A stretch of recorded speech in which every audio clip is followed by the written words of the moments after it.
On today's episode of Chicago Bears Now, I give 3 reasons why the Chicago Bears should still consider hiring Jim Harbaugh. If you're watching live, Sealand, I see your $100 super chat. Boom! We'll get to that in a little bit, but 3 reasons why the Bears should still consider hiring Jim Harbaugh coming up in just a second. But subscribe and join us live on Monday. We go live every Monday anyway, but it is Black Monday in the NFL. I don't think Matt Eberflus is getting fired, but we'll be live. Maybe Luke Getsy gets relieved of his duties. Everything going on with the Bears and the NFL the day after the Packers game. We'll be live to break it all down. So hit that subscribe button. News, rumors, offseason coverage, draft, free agency. It's going to be on fire. We got you covered every step of the way for 100% free. Okay, reason number 1, exploring Jim Harbaugh makes sense. Well, the first one is he's available, which usually coaches with his resume, which we'll get to later on in the show, are not available to hire. Recent reports suggest that Jim Harbaugh, and this has been out there for a couple weeks, has been offered a 10-year, $125 million contract from Michigan with one stipulation: don't engage with NFL teams this offseason. And you wonder, why would he not sign that contract? Well, because you threw that stipulation in there, and he's kind of made it obvious the last couple of years in the offseasons that he's interested in the NFL. Want to add more evidence to that? Well, Jim Harbaugh hired Don Yee as his agent, someone who's very well connected to the NFL. If you're wondering, who the hell is Don Yee? Well, a couple of bullet points for who this guy is. He's Tom Brady's agent, number 1. He's well connected to the NFL. He's represented several figureheads of the National Football League. And Jim Harbaugh, another note too, hasn't had an agent before. So the fact that he's hiring this guy, I think, is very notable. I think it definitely means a lot. It tells me that he wants to return to the NFL. And this isn't new, guys. Like, whether you don't have to believe me, you can, you cannot. We reported about a month ago that he would be very interested in the Bears job. I know for a fact that he wanted that Vikings job 2 years ago, and he was surprised he didn't get it when they went with Kevin O'Connell. He would have taken that job if they offered him. And I said this too: if Michigan wins the national championship, he's gone. Like, why would he stay there? He's wanted back in the NFL. He would have accomplished everything he wanted to at Michigan. Win a national championship, take control of the Michigan-Ohio State rivalry, which he has done. Win 3 straight Big Ten championships. Like, if he wins the whole thing this year, like, he's brought Michigan all the way back. Like, they could not bitch and complain, that fan base, if he decided to leave. Like, he's left them in great hands. So I do think if they win, he's gone. I think if they lose, he's still probably going back to the NFL. Maybe he goes back to try and win it next year. But if they win on Monday against Washington, you can take it to the bank. He is returning to the NFL unless no team wants him, but pretty sure the Chargers want him. Pretty sure the Raiders are interested. Maybe the Bears change their minds. Who knows? Which is why I'm making the case that they should at least pursue that option. Are you still interested in Jim Harbaugh? Type Y for yes and for no. And this is not to disparage Matt Eberflus. We'll tie him into this as well. He's done a nice job. This team has improved, but you can't tell me you're not interested. Like, you got to be interested, right? Y for yes and for no. Let me know what you guys think. Something I am not only interested in, but have been partaking in for a couple of months now is Prize Picks, daily fantasy sports made easy with the Prize Picks app. Why is it easy? Well, they give you stat projections, and you just take the more or less in those stats, and you tie those together with other player projections, and you make money if you hit on those. This is my 3-player entry for this weekend's game. And again, you don't have to keep them all within the same game. You can cross over sports, cross over games, no problem. 2 to 6 player entries. I like Justin Fields running the football this Sunday. I think he's going to leave it all on the line, try to win this game against Green Bay. DJ Moore has been a big-time weapon all year. I think that number's too low in his receiving yards. Give me the more there. Then Jordan Love's been good recently, but so is the Bears' defense. So give me the less on his passing yards. This gets you 5 times your entry. So if you put down $10, you win $50. Put down $20, win $100. You can win up to 25 times your money on a 6-player entry. So if you're feeling ballsy, go check that out. And what makes daily fantasy easy with Prize Picks is you can set these entries in less than 1 minute. Create an account today once you download the app by using our link, prizepicks.com/CLNS. Use the code CLNS to get a deposit match up to $100. It is Prize Picks. Daily fantasy made easy. Link is in the comments and in the description. Number 2 reason why the Bears should at least entertain the idea of hiring Jim Harbaugh is he's a proven winner at this level. There is no other candidate out there, at least up to this point. Maybe, Bill Belichick would fall into this category, although he's fallen off, obviously. But that is a high-level proven winner in the NFL. Look at what he did with San Francisco. Just 4 seasons, not even that long.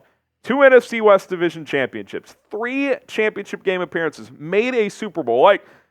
Other than winning a Super Bowl, this is about as much as you can do in a 4-year sample, right?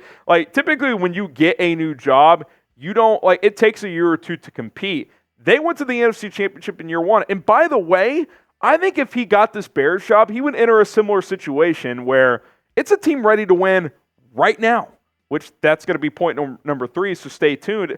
This is not some, start from scratch rebuild. That's already happened. Now you're still rebuilding. It's not finished, but this is a playoff team next year with proper coaching. It really is. And that's where I want to bring Matt Eberflus into this is, look, I like Flus. They've overcome adversity. This team has stayed together, but I can't ignore these collapses, man. I can't do it, man.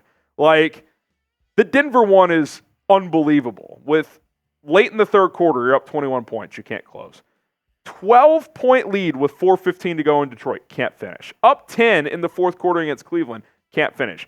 To lose all 3 of those, we've seen the odds. 0.003% chance of losing all 3 of those, and they did. They had a 99% chance to beat Denver and Detroit at one point in those games. 91% chance to beat Cleveland. Ask yourself this question. Do the 2023 Chicago Bears make the playoffs if Jim Harbaugh is the head coach? I think they would have. I think this team would be playing in the postseason next week if Harbaugh was the head coach and Matt Eberflus isn't. Again, this team has improved. I think Flus has evolved. I think he's better now at his job than he was even just a month ago, especially 3 months ago. I have given him credit. I will continue to do so. But if Jim Harbaugh was running this team's probably 10-6 right now. That's just the reality of the situation, in my opinion. Maybe you disagree, but if you're Ryan Poles, if you're Kevin Warren, and you ask yourself that question, and the answer is yes, this team would be a playoff team with Harbaugh, then how can you not consider trying to upgrade? That's how I see it. And maybe I'm wrong, and maybe it would be a bad call, but he's won everywhere he's been. So that's how I feel about it. Reason number 3, and I kind of alluded to this already. I think the Bears are entering a Super Bowl window here. Now, next year is not Super Bowl or bust. Let's make that clear. This team hasn't even made the playoffs yet. But I don't see why this team can't contend at a high level in the NFC. The defense is already fringe top 5. That's not going to change anytime soon. You have more assets to add pieces over there. The offense, which you have assets to add to it, obviously you got to make the quarterback decision, but you're built to compete in the NFC. And by the way, if you can get home field advantage, teams coming to cold Chicago, this team's built to win that way. Run the football, especially if they keep Justin Fields with his running ability. And you look at the offseason assets, what they can add to a team that already should have been a playoff team this year. You've got the number 1 pick next year. You've got another first-round pick. And you currently have $60 to $65 million in cap space based on projected cap for the NFL next year. That can get to 80-plus quickly if you cut Cody Whitehair and Eddie Jackson. I think Whitehair is a pretty much automatic cut. Eddie Jackson, maybe they restructure, maybe they keep him. I would think you would at least want him to take a pay cut. But the point is, you're going to have a lot of money in free agency as well. And we just saw the Cubs do this, guys.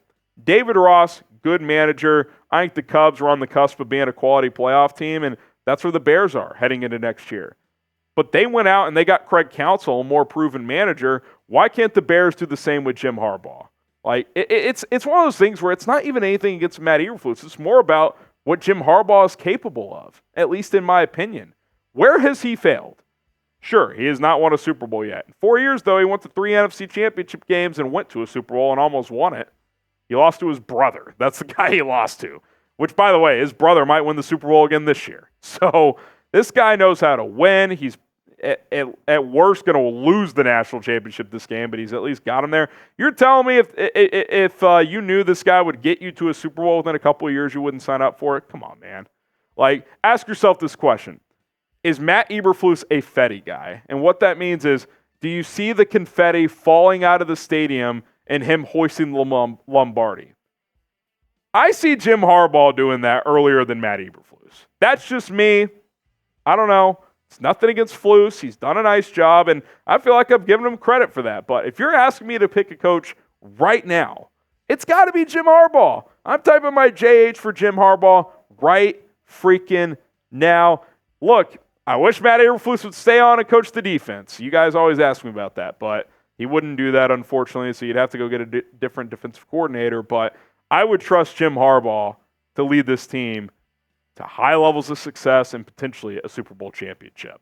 All right, hit that subscribe button. That is my kind of just rant on why the Bears should still continue to pursue Jim Harbaugh. Now, I say that knowing if the Bears beat the Packers, you're almost certainly keeping Matt Eberflus, which I get it. I'm not against that idea. The idea of Jim Harbaugh, I think this team could compete at a high level starting next year. Hit that sub button for more Bears videos.